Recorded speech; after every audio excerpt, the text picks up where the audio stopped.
नमस्कार, स्वागत है आपका हॉर्नबिल टीवी भारत पर। आइए देखते हैं अब तक की खबरें।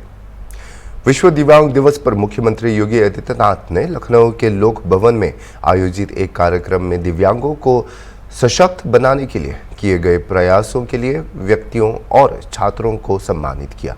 उन्होंने लखनऊ और चित्रकूट में समर्पित विश्वविद्यालयों जैसी पहलों पर प्रकाश डाला और 2,53,000 से अधिक छात्रों को सहायक उपकरण, टैबलेट और छात्रवृत्ति वितरित की, जिससे उनके विकास के लिए सरकार के समर्थन की पुष्टि हुई। जी, मेरा नाम स्वामी प्रताप सिंह है। स्वामी जी, आज सीएम योगी द्वारा आपको सम्मानित किया गया है। ये सम्मान मिला है और क्या कहना चाहेंगे इस सम्मान के लिए सीएम योगी के बारे में? जी, पहले तो आप लोगों का आभार बहुत बहुत जो आपने अपना कीमती समय दिया।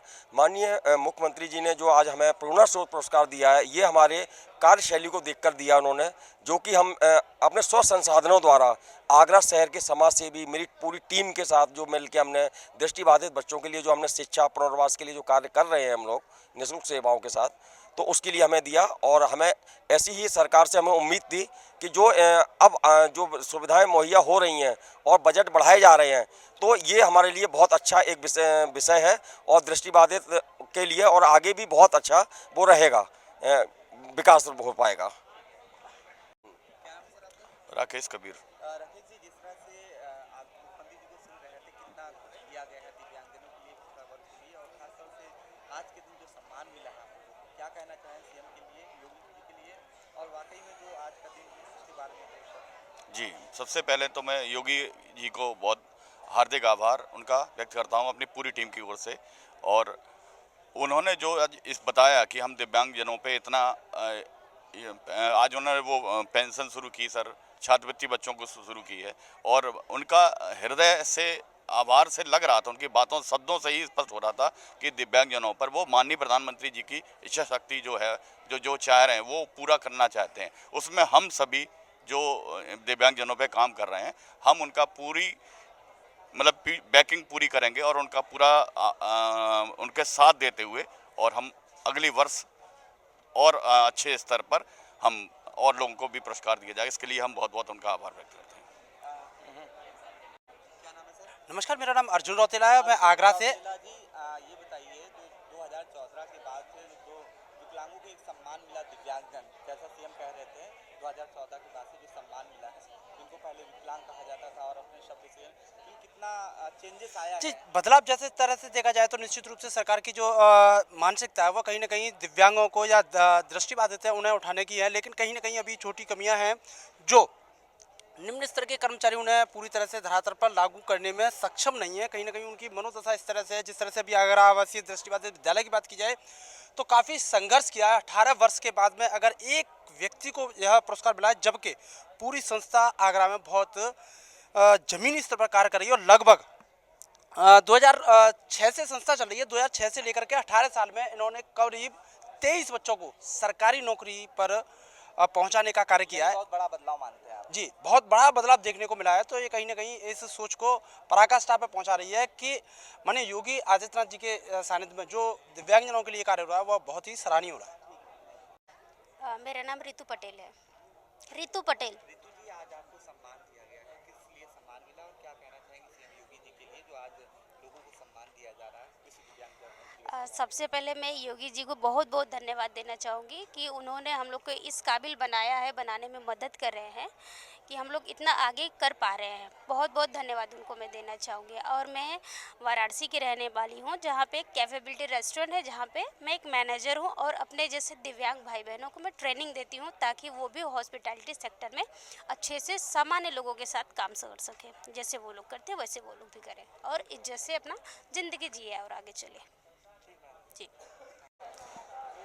विश्व दिव्यांग दिवस के मौके पर आज सीएम योगी आदित्यनाथ के द्वारा संत बली चौधरी जी को सम्मानित किया गया है। प्रथम पुरस्कार से हमारे साथ मौजूद हैं संत बली जी, हम उनसे बात करेंगे। संत बली जी, आपको सीएम योगी ने प्रथम पुरस्कार दिया है, पहले तो क्या कहेंगे इस पुरस्कार को लेकर सीएम योगी के लिए? पहले तो मैं उनको शत शत नमन करता हूँ इस बात के लिए कि इतने लोगों में मुझे ये कहा कि आप नौसड़ से हो, गोरखपुर से नौसड़ से हो। मैं उनकी लंबी आयु और उनके याददाश्त में और वृद्धि की कामना करता हूं भगवान से। और ये पुरस्कार सबसे बहुत अच्छी बात यह भी है कि इतने लोगों में प्रथम पुरस्कार के रूप में मुझे प्राप्त हुआ है। मैं इसके लिए भी धन्यवाद देता हूं उनके कर कमलों के द्वारा जो मुझे ये पुरस्कार प्राप्त हुआ है। पुरस्कार ही नहीं, ये हमें और हमारे समाज के लिए एक दिया की रोशनी दिखाने जैसी बात होती है। और ये रोशनी कहाँ कहाँ तक फैलेगी, ये आप लोगों के चैनल के माध्यम से जहाँ तक जाएगी वो वहाँ तक फैलेगी इसकी रोशनी। जैसे कि सीएम योगी कह रहे थे कि इस विभाग के लिए जो पिछड़ा वर्ग है और इस दिव्यांगजन के लिए 2017 से पहले जो था उससे ज़्यादा कुछ किया गया है सरकार के द्वारा। क्या वाकई में सरकारी योजनाओं, जिस तरह से बातें कही जाए थी, सरकारी योजनाओं का लाभ आप तक या आप जैसे लोगों को मिल रहा है? जैसा कि आप अभी सुन पा रहे थे माननीय मुख्यमंत्री जी के भाषण में कि पूर्व 2017 के पूर्व जो व्यवस्था थी पेंशन, दिव्यांगजन सशक्तिकरण विभाग और अन्य विभागों की जो पेंशन है, समाज कल्याण हो चाहे और विभाग हो, जो पेंशन स्कीम थी वो नगद दी जाती थी।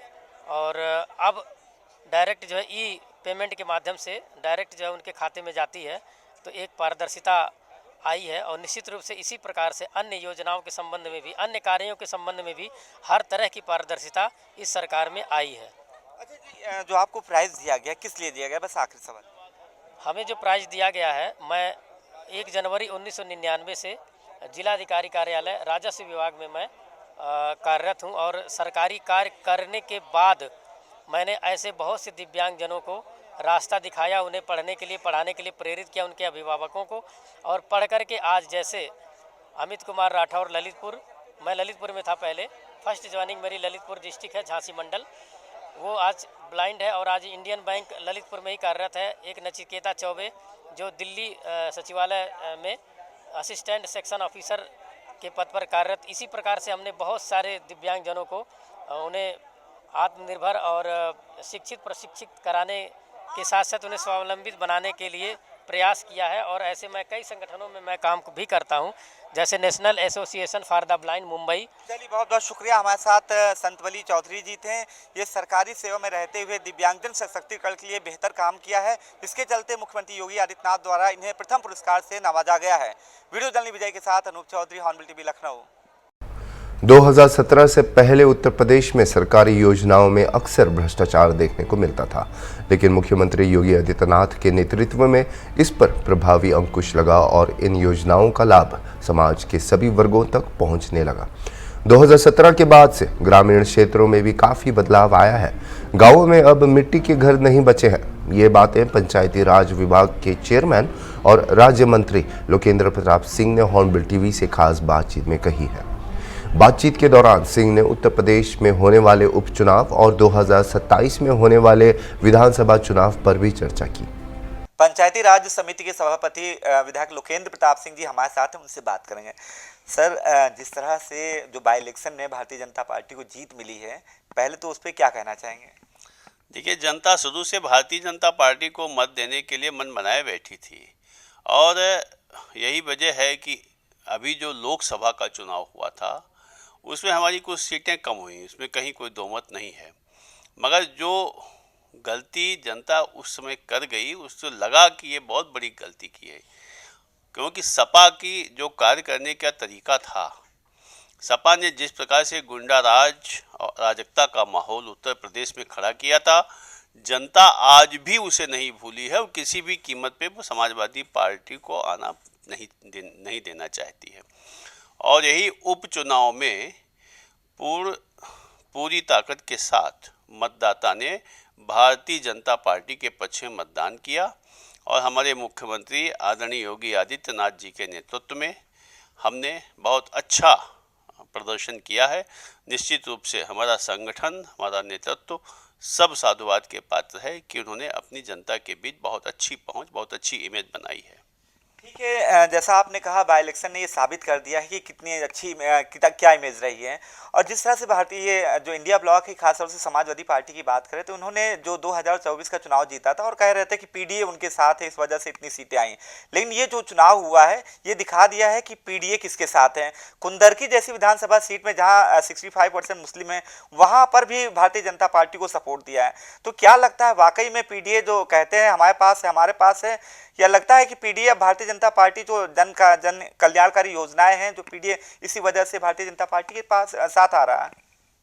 देखिए, उनके पास कोई नहीं है। उनके आगे आने वाले समय में जो कुछ बचा थोड़ा बहुत है वो भी चला जाएगा। पूरा सभी जाति का मतदाता, कोई भी जाति वर्ग का हो, हर प्रकार का मतदाता भारतीय जनता पार्टी की सरकार में विश्वास व्यक्त कर रहा है। और उसकी वजह भी है, मूल वजह उसकी ये है कि भारतीय जनता पार्टी की सरकार ने योगी जी के नेतृत्व में जिस प्रकार से गांव, गरीब, मजदूर, किसान के लिए जो काम किया है। आज गांव में छप्पर नहीं दिखते साहब।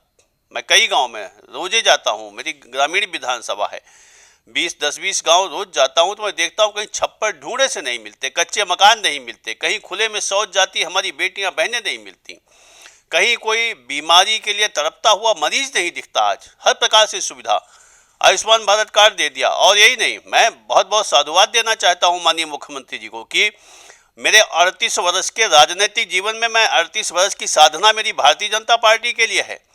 38 वर्ष के राजनीतिक जीवन में मैंने किसी भी जनप्रतिनिधि को, इतने अधिक लोगों को मुख्यमंत्री, माननीय मुख्यमंत्री विवेकाधीन कोष से पैसा दिलाते नहीं देखा। मैं इसके लिए माननीय मुख्यमंत्री जी को बहुत धन्यवाद देना चाहता हूं कि बहुत सारे ऐसे असाध्य रोगों के बीमारों के लिए माननीय मुख्यमंत्री विवेकाधीन कोष से बहुत अच्छा पैसा मिलता है। और मैंने अपनी विधानसभा में करोड़ों रुपया लोगों को दिलाया है, लोगों का जीवन मिला है, लोगों को राशन मिल रहा है, बिजली मिल रही है। बिजली में तो अभूतपूर्व परिवर्तन, माने कुछ ऐसा शेष नहीं बचा है जिसपे हमारी सरकार ने छोटी छोटी बातों पर जिस पे काम न किया हो। मैं समझ नहीं पाता हूँ कि बीती सरकारें जो थी, जो भी सरकारें रही, केंद्र में कांग्रेस की रही, यहाँ समाजवादी पार्टी की रही, बसपा की रही, उनकी गठबंधन की रही, जो भी सरकारें रही, उन्होंने जनता की मूलभूत सुविधाओं की तरफ निगाह नहीं डाली। वो तो सिर्फ अपना पेट भरने में लगे रहे। अराजकता की पराकाष्ठा हो गई साहब, दंगे फसाद की पराकाष्ठा हो गई थी, डकैती, अपहरण एक उद्योग बन गया था इनकी सरकारों में। आज वह सारा उद्योग खत्म हो गया। आज बुद्धिजीवी भी चर्चा करता है बैठ करके, तो इन सब बातों पर चर्चा करता है, वो कहता है कि अपराध मुक्त उत्तर प्रदेश हुआ है, आज संगठित अपराध गायब हो गया है। जैसे आपने कहा कि हर वर्ग को, यूपी की डबल इंजन सरकार जो है और मुख्यमंत्री जी भी लगातार कहते हैं कि समाज का अंतिम पायदान का जो व्यक्ति है उसको भी सरकारी योजनाओं का लाभ मिला है, लेकिन 2017 से पहले ऐसा नहीं था। काफ़ी 2017 के बाद चेंज हुआ है और यही वजह है कि जो समाज का अंतिम पायदान का व्यक्ति है उसको भी सरकारी योजनाओं का लाभ मिल रहा है। क्या आप मानते हैं इन्हीं योजनाओं के बलबूते ही बाई इलेक्शन जीता और आने वाला जो 2027 का चुनाव है, क्योंकि ये चुनाव जो है सेमीफाइनल के तौर पर माना जा रहा था और सेमीफाइनल जीत चुके हैं आप, तो 2027 क्या माना जाएगा कि एक बार फिर से यूपी में भाजपा सरकार? भाई देखिए, ऐसा मैं नहीं कह सकता कि पिछली सरकारों में कोई योजनाएं नहीं थी, मगर उनमें आप अंतर स्पष्ट करो। जैसे कि गैस का लाइन लगती थी साहब, गैस सिलेंडर भराने के लिए। मुझे खुद के लिए गैस सिलेंडर चाहिए था तो माननीय तत्कालीन सांसद के द्वारा पत्र लिखने के बावजूद मुझे गैस सिलेंडर नहीं मिलता था। और आज गौरवान्वित होकर के कहता हूं कि आज गरीब मजदूर की झोपड़ के आवास जो उसको दिया गया उसके अंदर भी सिलेंडर रखा हुआ है। आज लकड़ी की चिंता लोगों को नहीं है कैसे हमारा चूल्हा जलेगा, आज रोटी की चिंता नहीं है कैसे राशन मिल रहा है, महीने में सबको रेगुलर रूप से मिल रहा है। पहले राशन नहीं बढ़ता था साहब, गैस नहीं मिलती थी। अरे हम तो किसान हैं साहब, हमने खेती खुद अपने आप की है। हमको डीजल जब चाहिए होता था तो एसडीएम से 20 लीटर का परमिट बनाते थे, लाइन में जाकर के लगते थे, तब डीजल मिलता था। गैस सिलेंडर के लिए लाइन में लगना होता था, छोटे छोटे कामों के लिए लाइन लगानी पड़ती थी। ऐसा नहीं है, तंत्र वही है, प्रशासन वही है, सरकार बदली है, काम करने का नज़रिया बदला है, काम करने का तरीका बदला है, ईमानदारी बढ़ी है, देश को सुरक्षा मिली है। आज देखिए तमाम विश्व के तमाम देशों में कितना ज़बरदस्त ढंग से अंतर्कलह मचा पड़ा है। आप पाकिस्तान को देख लीजिए, गृह युद्ध की स्थिति में है। आप बांग्लादेश को देख लीजिए, क्या स्थिति खड़ी हुई है। वहाँ पे हिंदुओं के साथ घोर अत्याचार हो रहा है जो कि ना बर्दाश्त के काबिल है।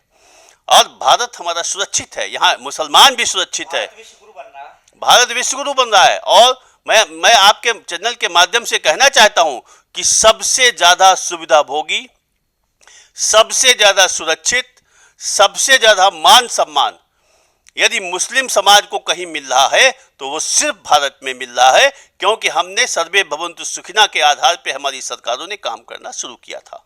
यानी 2027 भी इन्हीं योजनाओं के बलबूते आप 2027 जीतेंगे?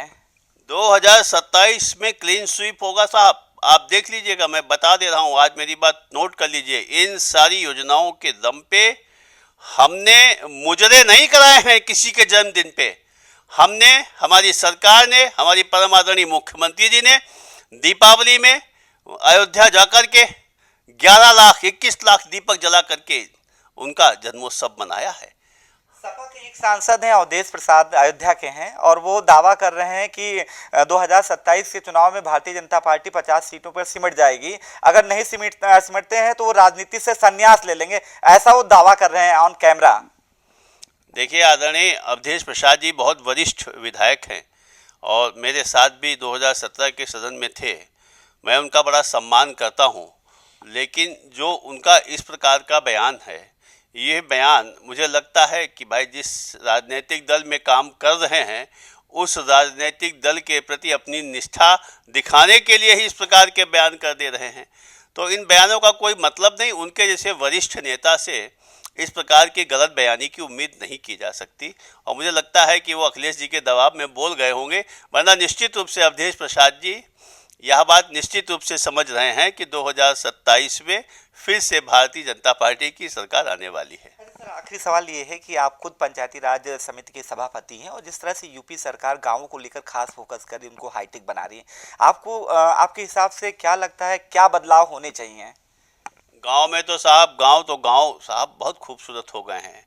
ऐसा कोई गांव नहीं जहां पूरे गांव में इंटरलॉक ना लग गई हो, ऐसा कोई गांव नहीं। मैं अपनी विधानसभा, मोहम्मदी विधानसभा है मेरी, मैं जब 2017 में पहली बार विधायक बना था तो 40% गाँव में बिजली नहीं थी साहब। आज दावे के साथ कह सकता हूँ, ग्राम सभा मुख्यालय तो दूर की बात, कोई मजरा पुरवा तक नहीं बचा जहाँ की विद्युतीकरण हो गया हो।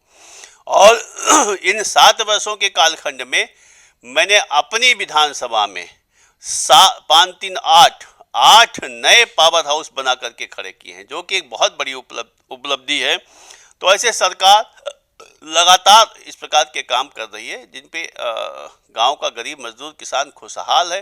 गांव में बहुत डेवलपमेंट है। मैं आज भी गांव में ही रहता हूं। पहले गांव में साइकिल नहीं होती थी साहब, आज एक ऐसा कोई गांव नहीं जहां 25-30 4 व्हीलर न हो गए हों। संपन्नता की ओर गांव बढ़ा है। शिक्षा, बेसिक शिक्षा पे बहुत विशेष रूप से ध्यान दिया गया, तो बेसिक शिक्षा भी बहुत अच्छी है, बहुत अच्छी हो रही। लगातार हमारे टीचर्स जो हैं वो सब बहुत अच्छा प्रदर्शन कर रहे हैं। आप पंचायती राज समिति के सभापति और विधायक लोकेन्द्र प्रताप सिंह जी हैं, जिन्होंने हर मुद्दे पर बात की और बताया कि यूपी के गांवों का कितना कायाकल्प हो गया है 2027 के बाद से, 2017 के बाद से, और यही वजह है ये सारी जो यूपी की डबल इंजन की सरकारी योजनाओं का जो लाभ मिला है समाज के अंतिम पायदान के व्यक्ति को, इन्हीं के बलबूते 2027 का चुनाव भी भारतीय जनता पार्टी एक बार फिर से प्रचंड बहुमत से जीतेगी, इस तरह का दावा है। वीडियो जर्नलिस्ट विजय के साथ अनूप चौधरी, हॉर्नबिल टीवी, लखनऊ। उत्तर प्रदेश लोक सेवा आयोग से चयनित आयुर्वेदिक डॉक्टरों ने नियुक्ति पत्र की मांग को लेकर उच्च सुरक्षा वाले बापू भवन सचिवालय के बाहर प्रदर्शन किया।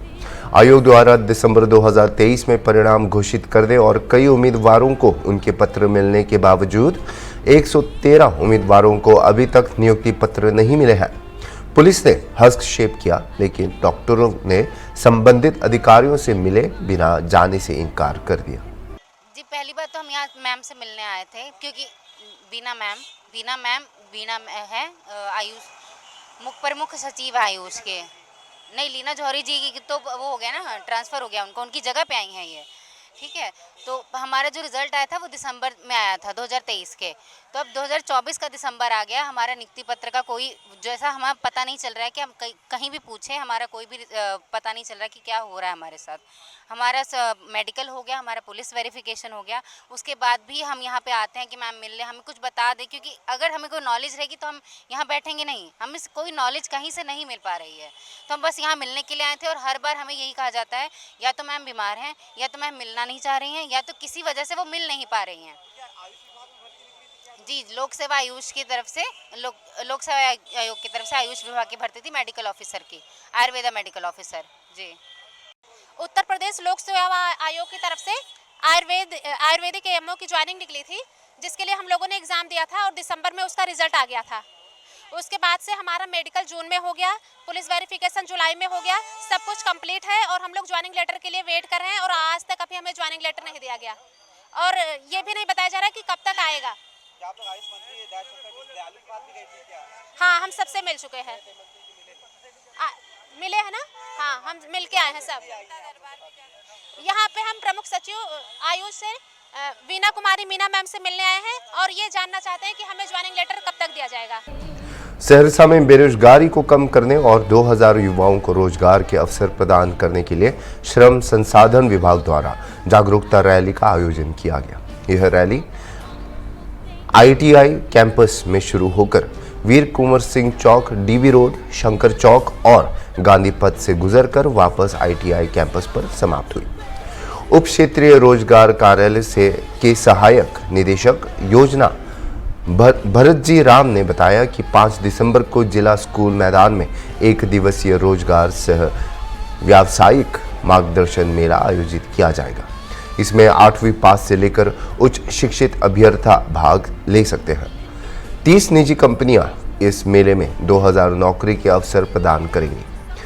इच्छुक अभ्यर्थियों को NCS ID, बायोडाटा, शैक्षिक प्रमाण पत्र की फोटोकॉपी और पासपोर्ट साइज फोटो लाना अनिवार्य है। यह मेला युवाओं को रोजगार के लिए बेहतर मंच प्रदान करेगा। ये श्रम संसाधन विभाग की अवधारणा है नियोजक आपके द्वार कार्यक्रम, जिसके तहत 5 दिसंबर 2024 को जिला नियोजनालय की तरफ से एक दिवसीय रोजगार मेला का आयोजन किया जा रहा है, जो स्थानीय जिला स्कूल में लगाया जाएगा। इसमें निजी क्षेत्र की करीब 30 कंपनियां हैं और 2000 से अधिक रोजगार के अवसर हैं। मैं अपील करना चाहता हूं जिलावासियों से या बिहार के प्रत्येक निवासी से जो लोग इस नियोजन मेला में भाग लेना चाहते हैं, आप इस नियोजन मेला में भाग ले सकते हैं और निजी क्षेत्र में रोजगार का जो अवसर प्रदान किया जा रहा है बिहार सरकार के द्वारा, श्रम संसाधन विभाग के द्वारा, जिला नियोजनालय के द्वारा और प्रादेशिक नियोजनालय के द्वारा, इसका लाभ आप उठा सकते हैं। इसके लिए अनिवार्य एक है कि आपको NCS पोर्टल पर निबंधन होना चाहिए।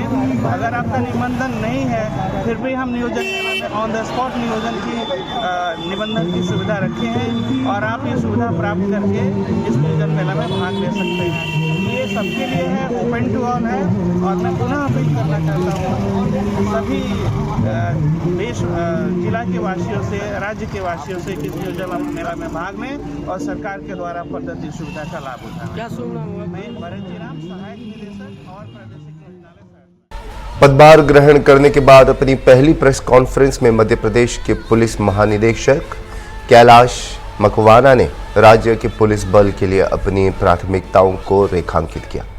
अनुशासन और प्रभावी कानून प्रवर्तन के महत्व पर जोर देते हुए उन्होंने कहा कि विभाग सार्वजनिक सुरक्षा सुनिश्चित करने और परिचालन दक्षता बढ़ाने पर ध्यान केंद्रित करेगा। डीजीपी मकवाना ने आगामी सिंहस्थ उत्सव की तैयारियों, विशाल सभा के लिए मजबूत सुरक्षा उपाय सुनिश्चित करने सहित प्रमुख क्षेत्रों को संबोधित किया। साइबर अपराध को एक महत्वपूर्ण चुनौती के रूप में उजागर किया गया, जिसमें लोगों में जागरूकता बढ़ाने और ऑनलाइन खतरों से प्रभावी ढंग से निपटने के लिए पुलिस बल को उन्नत तकनीकी क्षमताओं से लैस करने की योजना है। उन्होंने जनता के साथ बेहतर जुड़ाव की आवश्यकता पर भी जोर दिया। पुलिस स्टेशनों पर शिकायतों पर त्वरित कार्रवाई करने और सड़क दुर्घटनाओं को कम करने के लिए यातायात प्रबंधन को प्राथमिकता देने का आग्रह किया। ड्रग्स वास्तव में एक बहुत गंभीर समस्या है। इसमें अगेन मैंने जैसे कहा आपको कि एक तो अवेयरनेस कैंपेन की भी आवश्यकता है, नंबर 1, एंड नंबर 2 इसमें थोड़ा सा हमको ड्रग्स का जो लिंक्स हैं उसके बारे में थोड़ा सा और गहराई से इस पे जाना पड़ेगा। इसके बारे में और ठोस कार्रवाई जी बताइए। सामुदायिक पुलिसिंग एक बहुत बड़ा फैक्टर है प्रदेश में और उसको लेकर अवार्ड भी मिल चुका है हाल ही में पुलिस को, लेकिन इसमें और कुछ नए आयाम क्या जोड़ेंगे जिससे सामुदायिक पुलिसिंग को और बेहतर बनाए? मैंने बताया ना अभी बहुत जो लगातार जो गुम इंसान है उनको जो है ढूंढा नहीं जा पा रहा। पुलिस दावा करती 90% लोग ढूंढ लिए गए, लेकिन ऐसा होता नहीं। गुम बालक और गुम बालिकाएं, इनको खोजने के कई, मैं खुद भी सीआईडी में रहा हूं पहले, तो समय समय पर इसमें विशेष अभियान भी चलाए गए हैं और मॉनिटरिंग भी इसकी की जाती है। पर ये आपका कहना सही है कि उसके बावजूद भी कुछ परसेंटेज रहता है, हालांकि मैक्सिमम रिकवरीज हुई हैं, ऐसा नहीं है, उसके बावजूद कुछ परसेंटेज रहता है कि वो जो नहीं मिल पाते हैं। अब कई बच्चे अपने घर से किसी कारणवश नाराज होकर, मिसलेनियस कारण है, जब वो लौट करके आते हैं, जब उनसे पूछते हैं तो कई कारण रहते हैं उनके घर से जाने के, तो उसमें हम ये नहीं कह सकते हैं कि कहीं वो गलत उसमें पहुंच गए हैं।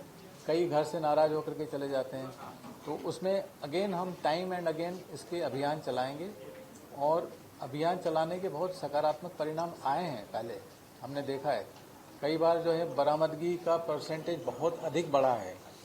वो एक्चुअली पुलिस की जो कई ड्यूटीज रहती है उसमें कई बार ये एक थोड़ा सा पीछे रह जाता है ये मुद्दा, बट बहुत महत्वपूर्ण है। नहीं, निश्चित रूप से मैं करप्शन के खिलाफ जी। जब लोकायुक्त में डीजी थे तो आपने सभी एसपी और सभी शाखाओं को पत्र लिखा था व्यक्तिगत कि हमें करप्शन से दूर रहना है, तो क्या इस तरह का मध्य प्रदेश पुलिस पे भी लागू करेंगे? नहीं, मेरा निश्चित रूप से अपने पूरे सबऑर्डिनेट से मेरी न सिर्फ आशा अपेक्षा रहेंगी कि किसी भी गलत हरकतों में वो लिप्त न रहें। मेरा हमेशा रहा, चाहे मैं एसपी रहा हूं तब भी मेरा ये फोकस रहा है और मेरा प्रयास रहेगा कि हम उसको कितना नियंत्रण हम कर पाएं, ये निश्चित मेरे एजेंडा में रहेगा जी।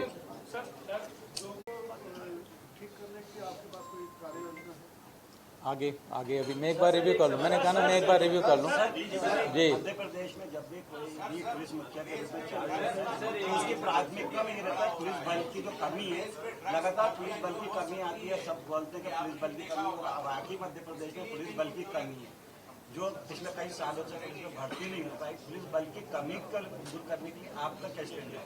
नहीं, अभी आपके जस्ट पहले अभी पुलिस मुख्यालय के अधिकारी जो एआईजी एंड अबाउ एडीजी सभी से डिस्कस कर रहे थे, चर्चा कर रहे थे। चूँकि सिंहस्थ 2028 हमारी एक मुख्य प्राथमिकता है, उसी के रेफरेंस में ये पॉइंट आया था कि वैकेंसीज भी काफ़ी ज़्यादा संख्या में हैं। तो एक मिनट, तो चूँकि वैकेंसीज बहुत अधिक हैं और पाइल अप हो गई हैं, तो नेचुरली हमको अब स्पीड अप करना पड़ेगा अपना रिक्रूटमेंट। आपका कहना एकदम सही है, क्योंकि हमको सिंहस्थ के लिए बहुत अधिक बल की आवश्यकता होगी, न सिर्फ जो रूटीन में ड्यूटी, क्योंकि हमको कई इकाइयों से फोर्स भेजना पड़ता है, तो रिक्रूटमेंट हम स्पीड अप करेंगे निश्चित रूप से। नहीं, मैंने बताया ना आपको कि 3 साल चूँकि मैं मुख्यालय से बाहर रहा हूँ, डायरेक्टली मेरा पुलिस से एज सच कोई इंटरेक्शन वगैरह नहीं रहा है। तो जो लॉ एंड ऑर्डर का आप बता रहे हैं, अभी करंट में एक बार स्टडी कर लूँ प्रेजेंट क्या सिनेरियो है, उसके अकॉर्डिंगली वो तो हम करते जाएंगे आगे जी। अभी के लिए इतना ही, और खबरों के लिए आप देखते रहिए हॉर्नबिल टीवी।